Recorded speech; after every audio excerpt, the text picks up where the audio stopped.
الحمد لله الذي أنزل الفرقان على عبده ليكون للعالمين نذيرا والصلاة والسلام على أشرف الأنبياء والمرسلين خاتم النبيين رحمة للعالمين سيدنا ومولانا وطبيب نفوسنا وشفيع ذنوبنا مولانا ومولى الثقلين أبي القاسم محمد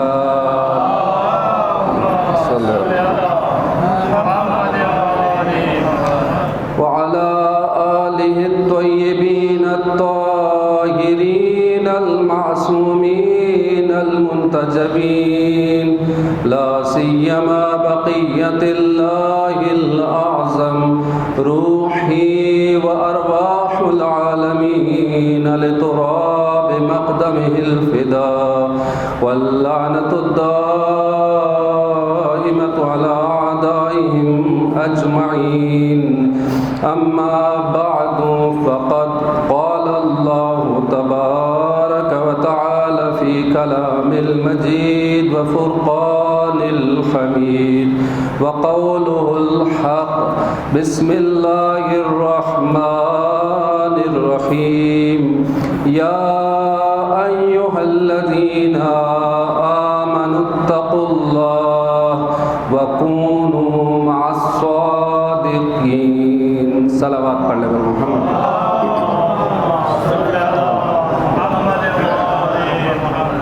عزیزان محترم،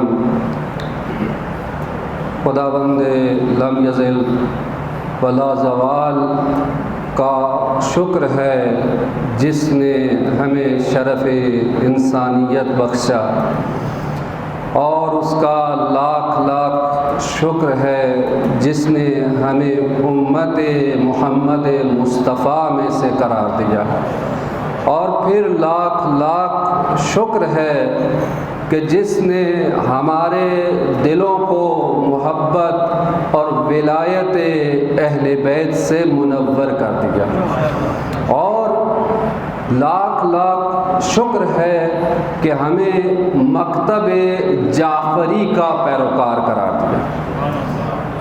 وہ مکتب جعفری جو تمام مکاتب میں سے سب سے اوپر اور چوٹی پر واقع ہے، کہ جس کے مقابلے میں کوئی مکتب آ نہیں سکتا، اگر آ جائے تو ٹھہر نہیں سکتا۔ آج اسی مکتب جعفری کے رئیس اور مؤسس امام جعفر صادق علیہ السلام کی شب شہادت امام جعفر صادق 17 ربیع الاول 83 ہجری کو مدینہ منورہ میں دنیا میں تشریف لائے۔ وہی دن جس دن میں دین خدا کو لانے والے تشریف لائے تھے، اسی دن اس دین کو احیاء کرنے والے آئے، اور یہ عجیب قدرت کا انتظام ہے کہ جس دن محمد مصطفیٰ تشریف لائے اسی دن ان کے بیٹے جعفر صادق تشریف لائے۔ صلی اللہ علیہ وسلم، سب مل کے صلوات پڑھنے میں صلی اللہ علیہ وسلم۔ اور آپ کی شہادت 148 ہجری میں ہے، اور 2 روایتیں ہیں، ایک 15 شوال اور ایک 25 شوال کہ اس دن میں امام کی شہادت واقع ہوتی ہے۔ منصور دوانکی کی طرف سے زہر دیا گیا خلیفہ عباسی کی طرف سے، اور یہ وہ واحد امام ہیں جنہوں نے سب سے زیادہ عمر پائی ہے۔ آپ کی عمر مبارک 65 سال ذکر کی گئی ہے، اور شیخ الائمہ کا لقب، یعنی آئمہ میں سے سب سے بزرگ عمر کے اعتبار سے سب سے زیادہ عمر حضرت امام جعفر صادق کی ہے، اور سب سے کم عمر جو شہید ہو گئے ہمارے امام جواد علیہ السلام، امام محمد تقی علیہ السلام، جو 25 سال کی عمر میں شہید ہو گئے۔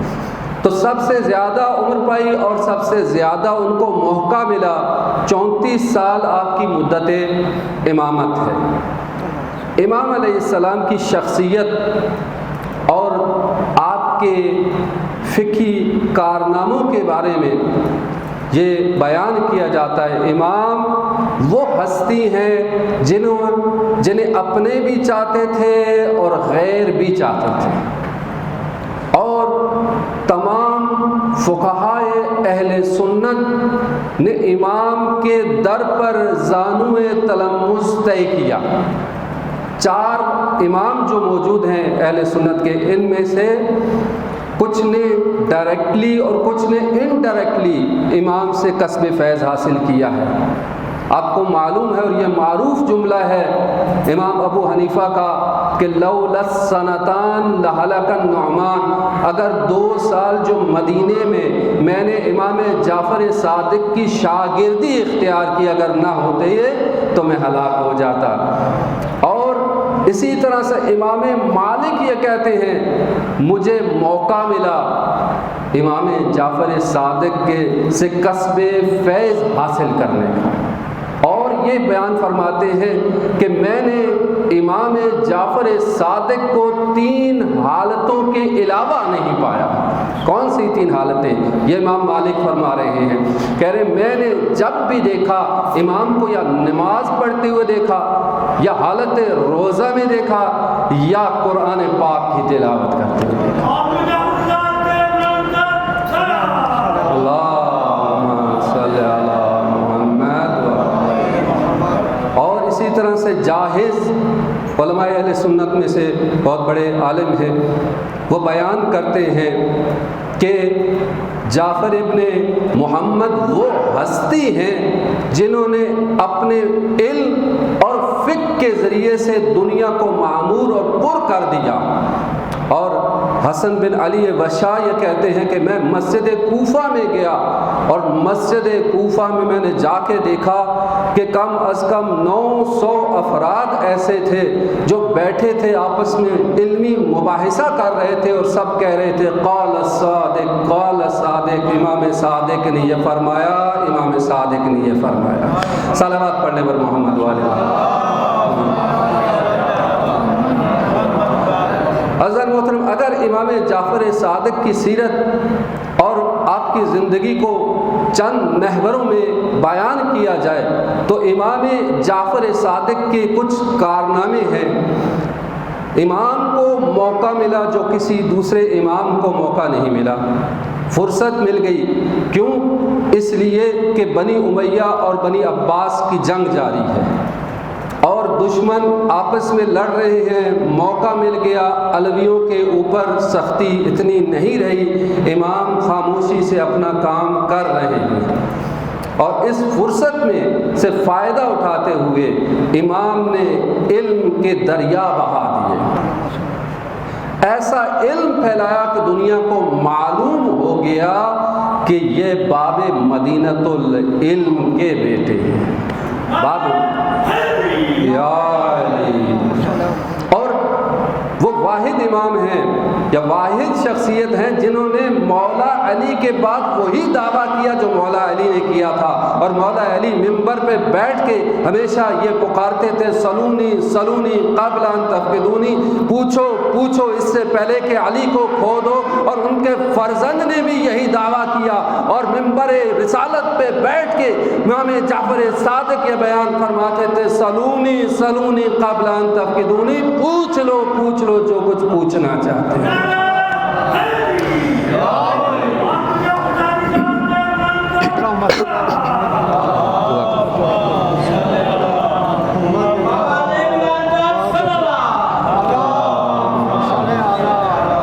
کوئی یہ دعویٰ نہیں کر سکا اور کسی نے اگر دعویٰ کیا تو اس کو منہ پہ کھانی پڑی، لیکن امام جعفر صادق نے دعویٰ کیا اور جتنے مرضی ان سے سوالات کیے گئے امام نے ایسے جواب دیے کہ سب کو قانع کر دیا۔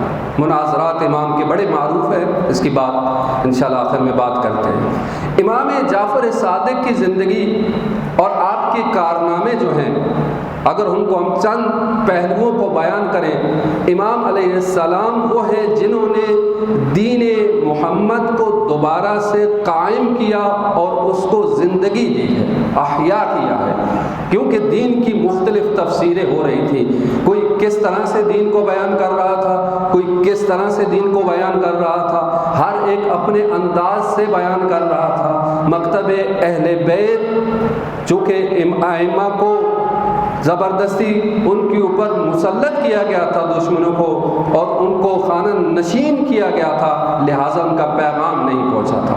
امام علیہ السلام نے دین کی حقیقی تفسیر لوگوں کے سامنے پیش کر دی، احیا کر دیا۔ حتیٰ امام علیہ السلام سب کے سامنے، اصحاب کے سامنے بیٹھتے تھے، وضو ان کے سامنے کرتے تھے، کہتے تھے برتن لے کے آؤ، اور سب کے سامنے وضو کر کے دکھاتے، کہتے ہاکذا، اس طرح سے رسول خدا وضو کیا کرتے تھے، اپنے وضو کی اصلاح کر۔ نماز پڑھتے، فرماتے اس طرح سے رسول خدا نماز پڑھا کرتے تھے۔ سنت رسول کو بھی احیا کیا، زندہ کیا امام نے۔ تو امام، ہم فقہ جعفری کیوں کہتے ہیں؟ فقہ جعفری امام کے نام سے اس لیے منسوب ہو گئی کہ اگرچہ یہ جو احکام موجود ہے رسول خدا کے زمانے سے ہیں، اور رسول خدا نے جو شریعت لائی ہے وہی شریعت ہے، لیکن اس سے پہلے فقہ اس منظم صورت میں موجود نہیں تھی۔ امام جعفر صادق نے اس فقہ کو بہت منظم انداز سے پیش کر دیا، اور دوسری جو فقہ تھی ان کے مقابلے میں ایک درخشاں چہرے کی طرح نمایاں ہو گئی فقہ جعفری۔ اور جتنی بھی آپ کو فقہ مالکی، فقہ حنفی، فقہ شافعی، جتنی بھی فقہ نظر آتی ہیں وہ متاثر ہیں فقہ جعفری سے اور اسی سے پھوٹتی ہیں۔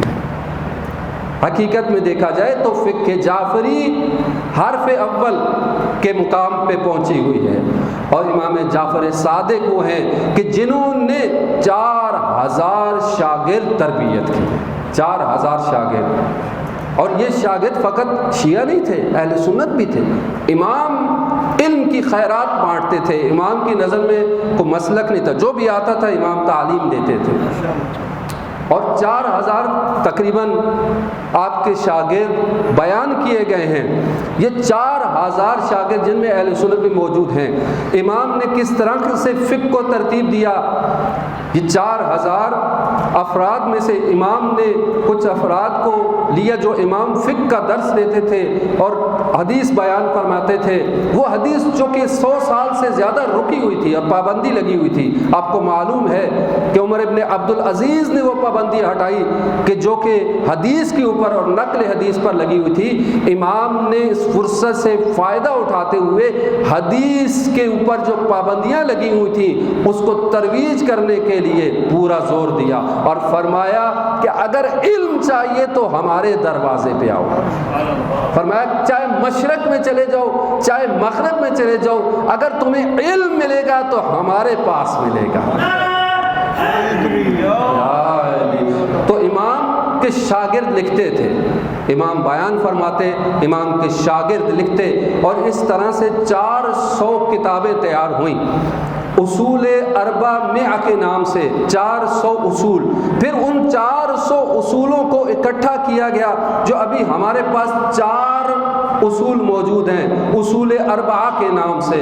اصول کافی موجود ہے، استبصار موجود ہے، من لا یعذر الفقی موجود ہے، تہذیب موجود ہے۔ یہ 4 فقہ کی اہم کتابیں ہیں جو کہ امام جعفر صادق علیہ السلام سے منقول ہیں۔ ہزاروں کی تعداد میں امام جعفر صادق علیہ السلام سے روایات نقل ہیں۔ حضرت محترم، فقط ایک راوی امام کے زرارہ ابن اعین 80,000 روایات ان کو حفظ تھی، 80,000۔ امام باقر علیہ السلام کے شاگرد تھے، امام نے زرارہ کے سینے پہ ہاتھ رکھا، دعا کی اور امام کی دعا کا اثر یہ ہوا، اتنا سینہ گشادہ ہو گیا کہ 80,000 روایات زرارہ کو حفظ تھی۔ امام جعفر صادق نے دعا کی اور خدا فرمایا کہ خدا رحم فرمائے اور رحمت فرمائے زرارہ کے اوپر، کہ اگر زرارہ اور اس جیسے افراد نہ ہوتے تو میرے والد کی حدیثیں ضائع ہو جاتی۔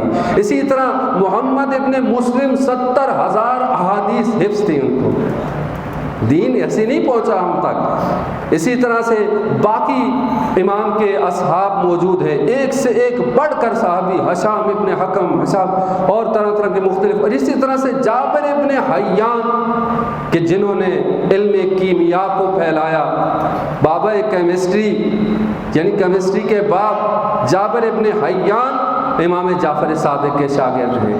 تو علم کے ایسے پروانے موجود تھے امام جعفر صادق کے ارد کہ جو جس طرح کا علم چاہتا تھا امام اس کو عنایت کرتے تھے، اور دنیا کو بتا دیا کہ اس در میں علم کی کمی نہیں ہے، جس طرح کا بھی سوال کرو اسی طرح کا جواب ملے گا۔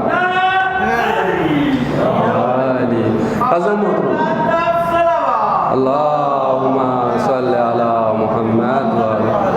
بس امام نے یہ کام کیا، دین کو دوبارہ زندہ کیا، دین کو محکم کیا۔ امام نے فقہ کی بنیاد رکھی اور فقہ کو محکم کیا، سنت کو دوبارہ سے زندہ کر دیا امام نے۔ وہ سنت جو لوگ بھول چکے تھے امام نے دوبارہ لوگوں کے سامنے آشنا کر دیا۔ اور ایک اور کام جو امام نے کیا، ولایت اور امامت کی ترویج کی، ولایت اور امامت کی ترویج کی۔ ولایت کو نکال دیا گیا تھا، ولایت کو لوگ بھول چکے تھے، اور آپ کو معلوم ہے کہ 100 سال سے زیادہ ممبروں پر مولا علی علیہ السلام کے خلاف بیان کیا گیا، گالیاں دی گئیں، لعن تان نعوذ باللہ کیا گیا، اور عمر ابن عبدالعزیز نے اس کو اٹھایا۔ لیکن امام نے اب اس کا مقابلہ شروع کیا، اور امام نے فضائل مولا علی کو بیان کرنا شروع کیا، ولایت مولا علی کو بیان کرنا شروع کیا۔ اور امام علیہ السلام وہ ہیں کہ جن کی زندگی میں سب سے پہلی بار مولا علی کی قبر مبارک ظاہر ہوئی، کیونکہ خوارج کے ڈر سے قبر امام علی مخفی تھی۔ ابھی جو نجف میں روضہ مبارک موجود ہے مخفی تھا، 100 سال سے زیادہ مخفی رہا۔ امام جعفر صادق علیہ السلام جب گئے زیارت پہ کربلا سے واپسی پہ، زیارات کربلا بھی جو اکثر نقل ہوئی ہیں امام جعفر صادق سے نقل ہوئی ہیں، غازی عباس کی زیارت امام جعفر صادق سے نقل ہوئی ہے، زیارت اربعین امام جعفر صادق نے بیان فرمائی ہے۔ اسی طرح سے مولا علی علیہ السلام کی قبر مبارک مخفی تھی۔ امام صفوان بن جمال امام کے ساتھ تھے، بیان کرتے ہیں کہ کربلا سے واپسی پر ایک مقام پہ کوفہ کے پشت پہ امام آ کے کھڑے ہوئے، زیارت کی بڑے ادب اور احترام کے ساتھ۔ زیارت کرنے کے بعد پیچھے پلٹے، 70 قدم پشت کیے بغیر پیچھے آئے ادب اور احترام کے ساتھ، پھر روانہ ہوئے اپنے سواری پہ بیٹھ کے۔ میں نے عرض کی کہ مولا یہاں پہ کون ہے، کون سی ایسی شخصیت ہے کتنا آپ احترام فرما رہے ہیں؟ فرمایا اے صفوان، یہ ہمارے جد علی ابن ابی طالب کی قبر ہے، یا علی۔ تو پھر صفوان نے عرض کی کہ مولا مجھے اجازت ہے میں یہ نشانی لگا لوں تاکہ میں اور میرے دوست بعد میں آ کے مومنین آ کے زیارت کریں۔ اور اس کے بعد مولا نے باقاعدہ رقم معین کی، رقم دی، اور صفوان سے کہا کہ یہاں پہ مقبرہ بنایا جائے، مزار بنایا جائے، اور امام کی قبر مبارک ظاہر ہوئی۔ اسی طرح سے مولا نے ولایت کے پرچار کے لیے منی کے میدان میں حاجیوں کے مجمع کے درمیان، منی کے میدان میں امام گئے اصحاب کے ساتھ، حاجیوں کے مجمع کے درمیان کھڑے ہوئے، اور کھڑے ہو کر چاروں طرف رخ کر کے 3 بار اس جملے کا تکرار کیا۔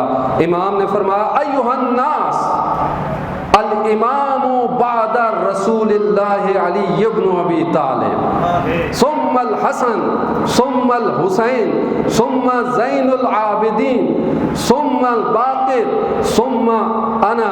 پھر اپنی طرف اشارہ کیا، اے لوگو یہ جان لو کہ رسول خدا کے بعد امام برحق علی ابن ابی طالب تھے، اس کے بعد حسن تھے، اس کے بعد حسین تھے، اس کے بعد زین العابدین تھے، اس کے بعد محمد باقر تھے، اور پھر اپنی طرف اشارہ کرتے فرمایا اس کے بعد میں امام برحق ہوں۔ اللہم صلی علی محمد وآلہ۔ امام نے یہ جملہ 3 بار تکرار کیا، چاروں طرف رخ کر کے 3 بار تکرار کیا، لوگوں کو جو کہ بھول چکے تھے ولایت کو یاد کرایا امام نے، ولایت کو زندہ کیا امام نے، اور فرمایا کہ ولایت کے بغیر دین کامل نہیں ہے۔ یہ امام علیہ السلام کا ایک کارنامہ۔ اسی طرح سے امام علیہ السلام کے کارنامہ یہ ہے کہ امام علیہ السلام نے کربلا کو زندہ رکھا، ہر موقع پہ جہاں پہ بھی فرصت ملی امام نے کربلا کو یاد کیا، شعراء کو باقاعدہ منتخب کیا، قمیت اور اس طرح کے بہت سارے شعراء، امام علیہ السلام نے منا کے میدان میں حکم دیا کہ وہاں پہ عزاداری برپا کی جائے۔ حج کے موقع پہ قمیت کو کہا، خیمہ نصب کیا گیا، عزاداری امام حسین انجام پائی۔ مدینہ میں روایات یہ کہ جب مدینہ کے لوگ محرم کا چاند دیکھ کر محرم شروع نہیں کرتے تھے، بلکہ جب امام جعفر صادق کے گھر سے رونے کی آوازیں آتی تھی تو سمجھ جاتے تھے محرم کا چاند نمودار ہو رہا ہے۔ اس طرح سے امام نے اہتمام کیا عزاداری کا، محرم کو، عزاداری کو، قیام کربلا کو زندہ رکھنے کے لیے امام علیہ السلام نے اقدامات کیے، باقاعدہ مجالس برپا کی، پہلی دفعہ منظم انداز سے مجالس برپا کی، شعراء کو بلاتے تھے، دعوت دیتے تھے، پردہ لگتا تھا، ایک طرف خواتین ایک طرف مرد، اور مجالس برپا ہوتی تھی باقاعدہ اہتمام کے ساتھ۔ عزیزان محترم، اسی طرح سے امام جعفر صادق علیہ السلام کے علمی مناظرے، کیونکہ امام کا دور ایسا ہے کہ جہاں پہ مختلف عقائد موجود ہیں، اور یونان سے کتابیں ترجمہ ہوئی تھیں، عربی میں فلسفہ موجود تھا، طرح طرح کے عقائد موجود تھے، لوگ منحرف ہو رہے تھے، بہت سارے افراد جو ہے وہ دین سے منحرف ہو گئے، خدا کا انکار کر دیا۔ تو ایسے افراد نے امام کے ساتھ مناظرہ کیا، امام نے ہر وقت کامیابی حاصل کی، اور لوگوں نے تسلیم کیا کہ یہ واقعاً فرزند رسول ہیں۔ امام کا سب سے پہلا مناظرہ جب امام فقط 3 سال کے تھے، توجہ فرمائے، فقط 3 سال کے تھے، کہ عبد الملک ابن مروان دمشق میں ایک شخص آیا قدری، وہ عجیب نظریات کا مالک تھا، اس نے عبد الملک سے کہا کہ میرے سامنے لے کے آؤ افراد، مجھ سے مناظرہ کریں۔ اس نے بڑے بڑے علماء کو بلایا، ایک ایک کر کے سب کو شکست دے دی، کوئی بھی اس کے سامنے ٹھہر نہ سکا، آخر پریشان ہوا۔ عبد الملک سے اس نے کہا کہ یا تو میری فتح کو تسلیم کرو، اپنی شکست کو تسلیم کر لو، یا یہ کہ میرے مقابلے میں کوئی اور مناظر لے کے آؤ، اور کوئی بندہ لے کے آؤ۔ عبد الملک مجبور ہو گیا، اس نے مدینہ میں پیغام بھیجا امام زین العابدین کو کہ ابھی دین کا معاملہ ہے، شکست ہو رہی ہے، آپ ہی مدد کیجئے۔ جب بھی مشکل پڑتی تھی بالآخر اسی مدینے، اسی در پہ رجوع کیا جاتا تھا، اسی در پہ رجوع کیا جاتا تھا۔ امام زین العابدین خود نہیں گئے، نہ ہی اپنے بیٹے محمد باقر کو بھیجا، بلکہ اپنے پوتے جو اس وقت 3 سال کے تھے، توجہ فرمائیں 3 سال کے تھے، شام بھیجا، دمشق میں بھیجا۔ اب جو ہی امام پہنچے، افراد بھی ساتھ بھیجے بہت سارے، تو اس نے دیکھا، کہا کہ یہ اب تمہارے پاس کوئی بڑا نہیں رہا کہ چھوٹے سے بچے کو میرے سامنے لے آئے ہو مقابلے کے لیے۔ امام نے کہا پریشان نہ ہو، میں تمہیں زیادہ دیر نہیں لگے گی، سوال کرو۔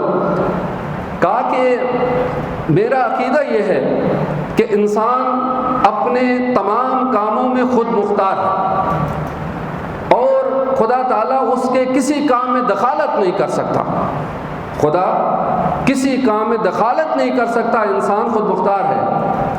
امام نے فرمایا کہ قرآن پڑھنا جانتے ہو؟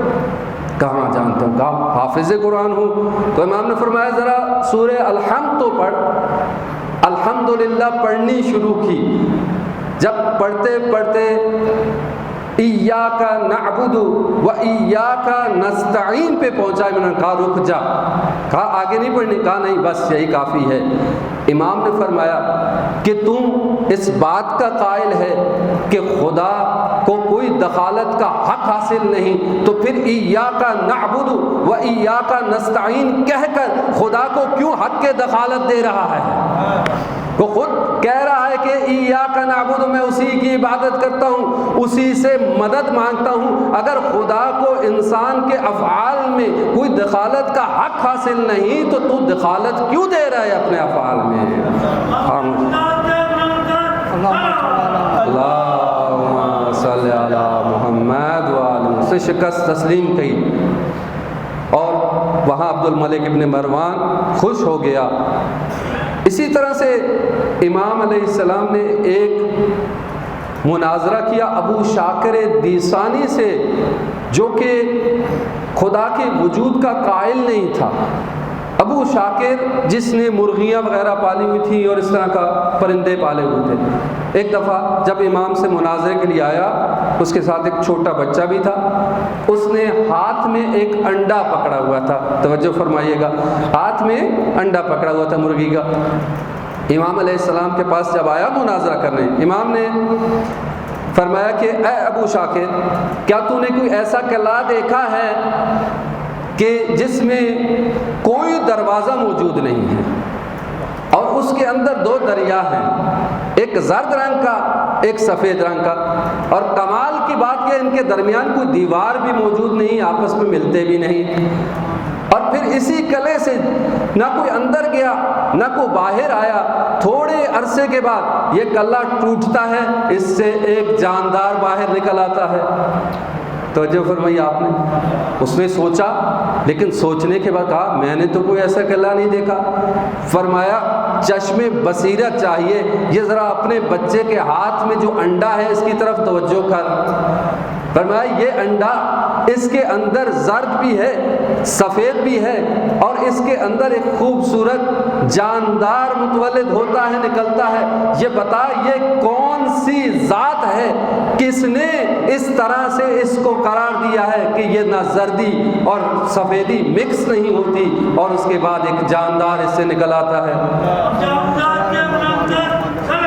اللہ صلی اللہ، سوچا، سوچنے کے بعد تسلیم کیا کہ ہاں واقعاً کوئی ایسی ذات موجود ہے کہ جو اس جاندار کو تخلیق کرتی ہے۔ ابن درہم نامی شخص کے ساتھ ہے۔ ابن درہم ایسا انسان تھا کہ اس نے کوئی فارمولہ ایجاد کیا تھا، اور مٹی اور گارے پانی کو مکس کر کے ترتیب سے وہ اس طرح سے بناتا تھا کہ حشرات اور کیڑے مکوڑے اس سے خلق ہوتے تھے، کیڑے مکوڑے بنا لیتا تھا۔ بہرحال اس نے کوئی فارمولہ ایسا بنایا تھا، بہت تیز انسان تھا۔ اس نے دعویٰ کیا کہ میں خدا ہوں، میں خالق ہوں۔ اصحاب نے کہا کہ یہ شخص ہے اس طرح دعویٰ کر رہا ہے۔ امام علیہ السلام اس کے پاس گئے، کہا تمہارا کیا ادعا؟ کہا میں خالق ہوں، میں مخلوقات کو خلق کرتا ہوں۔ امام نے فرمایا بڑا دعویٰ کیا تو نے، بتا کیا؟ کہا یہ دیکھیے۔ امام کے سامنے اس نے گارا اور مٹی وغیرہ لی اور ان کو مرکب بنایا اور اس سے کیڑے مکوڑے وغیرہ خلق کیے، بنایا، کیڑے رینگنے لگے، بہت سارے حشرات تو رینگنے لگے۔ امام نے فرمایا یہ بتا کہ ان کی تعداد کتنی ہے؟ بہت ساری تعداد ہے۔ کہا میں تو نہیں جانتا۔ اچھا یہ بتا ان میں سے مذکر کتنے ہیں، مؤنث کتنے ہیں؟ کہا مجھے کیا پتا کتنے مذکر ہیں کتنے مؤنث ہیں، میں نہیں جانتا۔ اچھا یہ بتا، فرمایا کہ اچھا یہ جو کیڑے مکوڑے مشرق کی طرف جا رہے ہیں، ان کو حکم دے کہ یہ مغرب کی طرف چل پڑیں، اور جو مغرب کی طرف جا رہے ہیں ان کو حکم دے تم کہ مشرق کی طرف چل پڑیں۔ کہا یہ میرا حکم کہاں مانیں گے؟ فرمایا کہ پھر تم کیسا خدا ہے کیسا خالق ہے، نہ ان کی تعداد کو جانتا ہے، نہ ان کے مذکر اور مؤنث کو جانتا ہے، کون سے مذکر ہیں کون سے مؤنث، اور نہ تیرا حکم مانتے ہیں۔ اے شخص سن، ان کی تعداد اتنی ہے، اتنے مذکر ہیں، اتنے مؤنث ہیں، اور پھر امام نے خود حکم دیا ان کیڑوں کو جو مشرق کی طرف جا رہے تھے مغرب کی طرف چلنے لگے، جو مغرب کی طرف جا رہے تھے مشرق کی طرف چلنے لگے، فرمائے دیکھ یہ میں ان کی تعداد بھی جانتا ہوں، ان کے مذکر اور مؤنث کو بھی جانتا ہوں، اور یہ میرا حکم بھی مان رہے ہیں، لیکن اس کے باوجود میں خدائی کا دعویٰ نہیں کرتا، میں عبداللہ ہوں۔ اور فرمایا کہ اگر تیری آنکھوں کانوں سے پردے ہٹ جائیں تو تجھے معلوم ہو جائے کہ اپنی زبان بے زبانی سے یہ اقرار کر رہے ہیں کہ ہمارا خالق وہی واحد ذات ہے، وہی واحد ذات ہے۔ امام علیہ السلام اس طرح لوگوں کے اعتقادات کو درست کرتے تھے۔ ایک دفعہ ہند سے ایک شخص گیا، مرتاز ہندی جس طرح کہتے ہیں، بڑے بڑے کرتب دکھاتے ہیں، نفس کے اوپر کنٹرول اور نفس کی مخالفت کی بنیاد پہ کچھ کرتب دکھاتے ہیں، تو عجیب عجیب کرتب دکھاتا تھا۔ اصحاب نے آ کے کہا کہ ایک شخص آیا ہے اور بڑے عجیب کرتب دکھا رہا ہے اور لوگوں کو گمراہ کر رہا ہے، اور وہ ہر چیز غیب کے بارے میں بتا دیتا ہے، آپ کے گھر میں کیا ہے، آپ نے کیا کھایا، آپ نے کیا، سب چیزیں بتا دیتا ہے۔ امام علیہ السلام کہا ٹھیک ہے۔ امام گئے، پوچھا، امام نے راستے میں ایک گھونسلے سے انڈا لے لیا، ایک پرندے کے انڈے پڑے تھے، ایک انڈا اٹھا لیا، اپنے ہاتھ میں لے لیا۔ امام جب گئے تو امام نے فرمایا کہ بتا میرے ہاتھ میں کیا ہے؟ اس نے مشرق دیکھا، مغرب دیکھا، دائیں دیکھا، بائیں دیکھا، اس کے بعد کہا کہ آپ کے ہاتھ میں ایک انڈا ہے۔ کہا کیسے پتہ چلا؟ کہا میں نے مشرق کی طرف دیکھا، مغرب کی طرف دیکھا، شمال کی طرف دیکھا، جنوب کی طرف دیکھا، میں نے دیکھا ہر چیز اپنی جگہ موجود ہے، لیکن ایک درخت کے اوپر گھونسلہ ہے، اس میں ایک انڈا کم ہے، تو میں سمجھ گیا کہ انڈا ہی آپ کے ہاتھ میں ہوگا۔ کہا کیسے؟ کہا کہ میں ہر 5-10 منٹ کے بعد دنیا میں جو کچھ تبدیلی ہوتی ہے مجھے پتہ چل جاتا ہے۔ امام نے کہا کیسے تمہیں پتہ چلتا ہے؟ کہا نفس کی مخالفت۔ کہا تیرا فارمولہ کیا ہے؟ کہا کہ میرا فارمولہ یہ ہے کہ جو چیز میرا نفس کہے میں اس کی مخالفت کرتا ہوں، اپنے نفس کی ہمیشہ مخالفت کرتا ہوں، لہٰذا مجھے یہ مقام ملا ہے۔ امام نے فرمایا اسلام قبول کر لے۔ کہا اسلام کیسے قبول کر لوں؟ اسلام قبول کر لے۔ تعجب کیا اس نے، کہا نہیں میں اسلام قبول نہیں کرتا۔ امام نے فرمایا تو نے اپنے فارمولے کی خود ہی نفی کر دی۔ توجہ فرمائے۔ کہا کیسے؟ امام نے فرمایا کہ جب میں نے کہا اسلام قبول کر لے تو تیرے نفس نے کیا کہا؟ کہا میرے نفس نے کہا کہ قبول نہیں کرنا۔ کہا پھر اب اپنے نفس کی مخالفت کر، اپنے نفس کی مخالفت کر، اسلام قبول کر۔ بہرحال اسے قبول کرنا پڑا، اسلام قبول کر لیا۔ پھر اس کے بعد امام نے اس کو اپنے شاگردوں میں سے قرار دے دیا اور اس کی تربیت کی۔ تربیت کرنے کے بعد ایک مرحلہ آتا ہے، ایک وقت آتا ہے، امام کے پاس آ کے کہتا ہے مولا پہلے مجھے ہر چیز کا علم ہو جاتا تھا، میں اس مقام پہ تھا کہ ہر چیز کا علم ہو جاتا تھا، لیکن اب جب سے میں آپ کا شاگرد خاص بنا ہوں کچھ وقت ایسا ہے کہ مجھے کچھ سمجھ نہیں آتی، مجھے کچھ چیز کا علم نہیں ہوتا، علم غیب کے بارے میں آشنائی نہیں رہی۔ مولا نے فرمایا یہی تو فرق ہے، پہلے تو اپنے نفس کی مخالفت کرتا تھا جس کا انعام تجھے دنیا میں ہی مل جاتا تھا، اب تمہیں وہ انعام جو ملے گا وہ آخرت کے لیے ذخیرہ ہو رہا ہے۔ صلوات پڑھنے پر محمد والے تو عزیزان محترم، بس امام جعفر صادق علیہ السلام نے اعتقادات کی تصحیح کی، بہت سارے گمراہ افراد کی اصلاح کی، ان کو راہ راست پر لے کے آئے۔ ایک مشہور شاعر ہے سید حمیری۔ سید حمیری ایسے شخص ہے کہ جو اگرچہ ولایت اہل بیت رکھتے تھے، محبت رکھتے تھے، لیکن کیسانی مذہب تھے۔ کسانی وہ افراد تھے کہ جو کہ مذہب سے ہٹ کے تھے اور امام زین العابدین کو قبول نہیں کرتے تھے امام کے طور پر۔ اور ایک اور یہ کہ وہ کبھی کبھی شراب پیتے تھے، شاعر تھے، موج مستی میں۔ امام علیہ السلام کوفہ میں ایک دفعہ تشریف لے کے گئے، کوفہ میں تھے، اور امام علیہ السلام ایک دفعہ کوفہ کی ایک گلی سے گزر رہے ہیں اور یہ شاعر سید حمیری بھی آگے سے آ رہا ہے، اس کے ہاتھ میں صراحی تھی اور صراحی کے اندر شراب تھی۔ اب گلی بھی تنگ تھی، جب گزر رہا تھا امام کو دیکھا آگے سے آ رہے ہیں، معرفت تھی کہ بالآخر رسول خدا کے بیٹے ہیں، عزت تھی، احترام کرتا تھا۔ اب سوچا کہ پیچھے پلٹوں تو اب بھی اچھا نہیں، آگے بڑھوں تو آگے امام ہے، گلی بھی تنگ ہے۔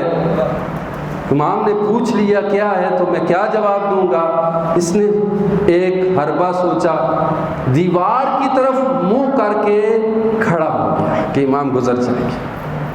اب توجہ کریں امام کس طرح ہدایت کرتے ہیں۔ جو ہی نزدیک پہنچے امام نے فرمایا اے سید حمیری، تو جس حالت میں بھی ہو، جیسے بھی ہو، ہم سے منہ نہ موڑو، ہم سے منہ نہ موڑو۔ پھر امام کی طرف رخ کیا، سلام کیا، امام نے سلام کا جواب دیا، فرمائیے تیرے ہاتھ میں کیا ہے؟ کہا کہ مولا یہ صراحی ہے، اس کے اندر سرکہ ہے۔ توجہ فرمائیے آپ، کہا سرکہ ہے۔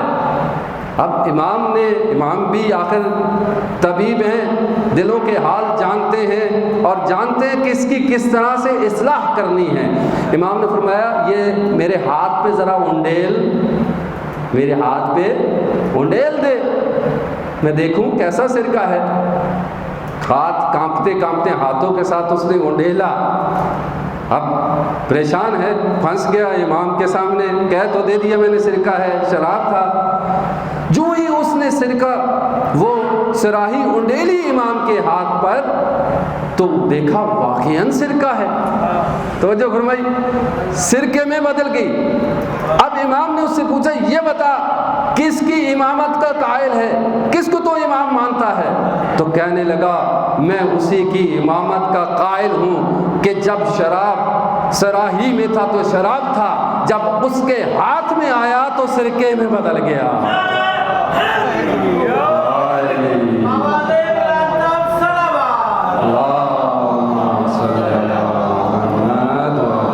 تو امام علیہ السلام کہ جب علمی کارناموں کو دیکھا اور امام کی مقبولیت کو دیکھا، منصور دوانکی نے تو یہ حسد سے پر ہو گیا۔ امام کے سامنے امام کی شکایت لے کے ایک شخص آیا، اس کا پکارندہ کہ امام جو ہے وہ اسلحہ جمع کر رہے ہیں اور تیری حکومت کا خاتمہ چاہتے ہیں۔ امام علیہ السلام رات کی تاریکی میں اس کے کارندے آئے، امام کو گھر سے اٹھایا، امام کو لباس خواب بھی تبدیل کرنے نہیں دیا، اسی حالت میں امامے کے بغیر برہنہ پاؤں امام کو لے کے اس کے پاس لے گئے رات کی تاریکی میں۔ انتہائی غضبناک ہے منصور دوانکی، اور اس کا حاجب کہتا ہے کہ مجھے پریشانی ہوئی کہ آج تو یہ امام کو قتل کر دے گا۔ ابو منصور دوانکی نے یہ کہا کہ میں نے سنا ہے تو ہمارے خلاف اسلحہ جمع کر رہا ہے، لوگوں کو آمادہ کر رہا ہے۔ امام نے فرمایا یہ جھوٹ ہے، میں نے کوئی اسلحہ جمع نہیں کیا، میں تیری حکومت کے گھرانے کے درپے نہیں ہوں۔ تو کہا کہ میرے پاس گواہ موجود ہے۔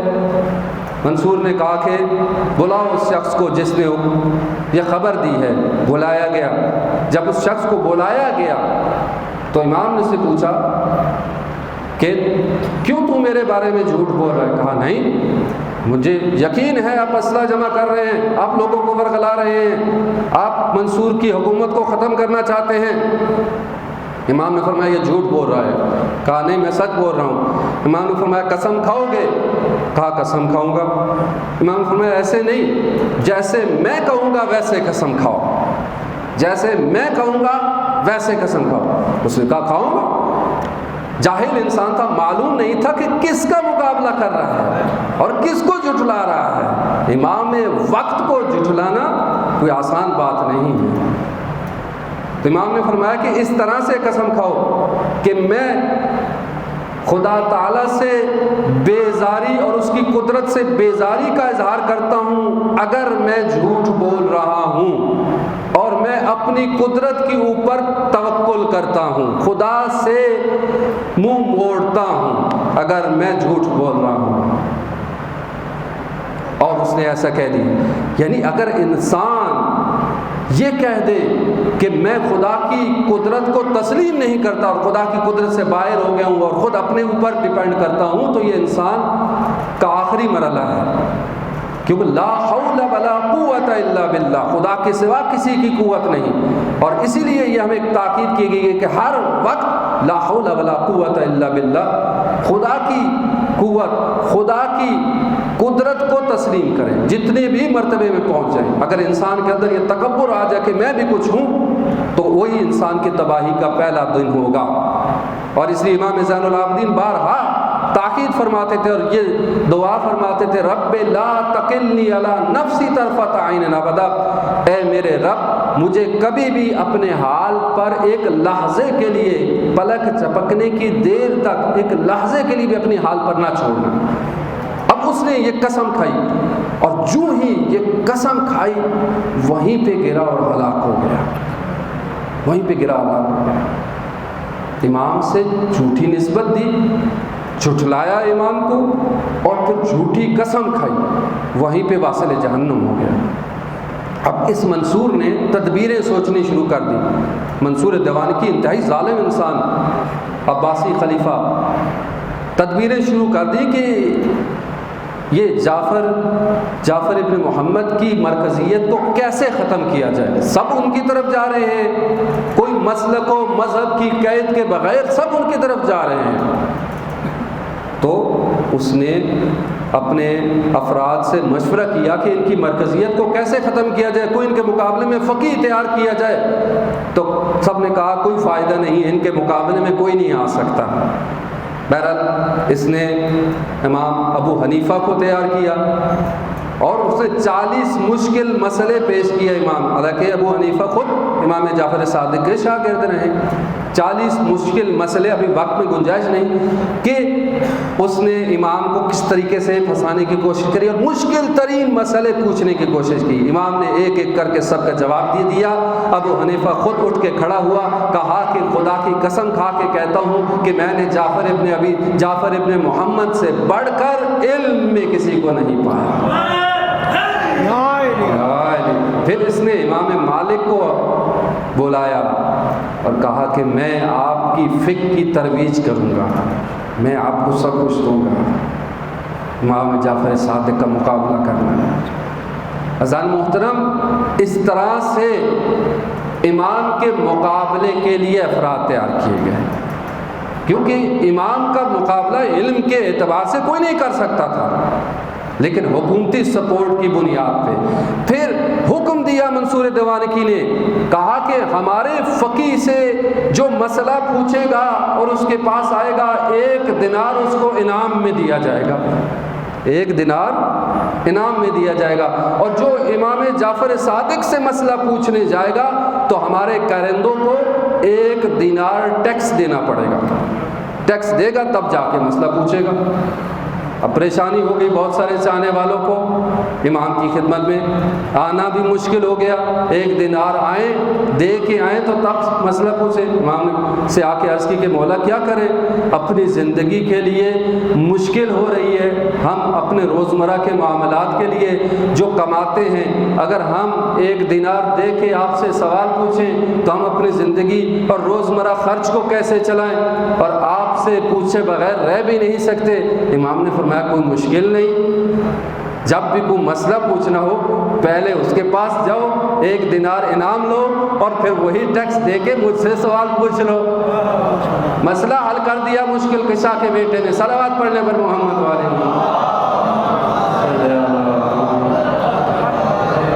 تو حسن محترم، وقت کے دامن میں گنجائش نہیں. امام جعفر صادق علیہ السلام وہ ہستی ہیں باوجود اس کے کہ اتنی عظیم مرتبت کے فائز ہیں اور اتنا بلند مقام ہے, اتنے شاگرد ہیں, لیکن رات کی تاریکی میں روٹیاں گندم اپنے کندھے پہ اٹھا کے لے جاتے ہیں غریبوں میں تقسیم کرنے کے. اور امام کے صحابی کہتے ہیں کہ ہم نے دیکھا کہ رات کی تاریکی میں امام ضعیف ہو چکے ہیں, 65 سال کی عمر ہے, رات کی تاریکی میں روٹیاں اپنے کندھے پہ اٹھائے, بارش بھی ہو رہی ہے, امام جا رہے ہیں, ہم نے جو ہی دیکھا امام کی خدمت میں آئے, کہا کہ ہمیں خدمت کا موقع دیں, ہم نے اٹھائیں اور لے کے گئے اور مدینہ کے کسی غریب ترین علاقے میں جا کے فقراء اور مساکین کے درمیان روٹیاں تقسیم کرنے شروع کر دی. ان کے سب سو رہے تھے, ان کے سرحانے روٹیاں رکھنی شروع کر دی. میں نے عرض کی کہ مولا یہ جو افراد ہیں ان میں سے کوئی بھی آپ کی امامت کا قائل نہیں, کوئی بھی آپ کی ولایت کا قائل نہیں. امام نے فرمایا کیا حرج ہے, یہ خدا کے بندے تو ہیں, یہ محتاج ہیں, یہ بھوکے ہیں, میرے اوپر فرض ہے کہ میں ان کی صحت ہوں. تو یہ امام کی سیرت ہے. حضرات محترم عرض کیا کہ امام کوئی موقع ہاتھ سے جانے نہیں دیتے تھے مظلومیت کربلا کو بیان کرنے. ایک شخص نے آ کے امام سے عرض کی کہ مولا یہ بتائیں کہ انسان کی زندگی میں سب سے سرور اور کیف والا مرحلہ کون سا ہوتا ہے, کون سا لمحہ ایسا ہوتا ہے کہ انسان بڑی خوشی محسوس کرتا ہے. امام نے فرمایا کہ دیکھو زندگی آزمائشوں اور مشکلات کی جگہ ہے, یہاں اطمینان نہیں ہے, سکون نہیں ہے, لیکن سب سے سرور اور اطمینان اور خوشی کا مرحلہ وہ ہوتا ہے کہ جب ایک بوڑھا باپ اپنے جوان بیٹے کو دیکھتا ہے اپنے سامنے چلتے پھرتے, تو اس کے دل سے ایک سرور اور خوشی کی کیفیت ہوتی ہے. پھر اس نے پوچھا مولا یہ بتائیں کہ انسان کے لیے سب سے دکھ کا اور سب سے زیادہ پریشانی اور ٹوٹنے کا مرحلہ کون سا ہوتا ہے؟ تو امام نے جواب نہیں دیا, خاموش ہو گئے. کربلا کی طرف رخ کیا اور سلام کیا, السلام علیکم یا ابا عبداللہ, سلام ہو آپ پر اے حسین.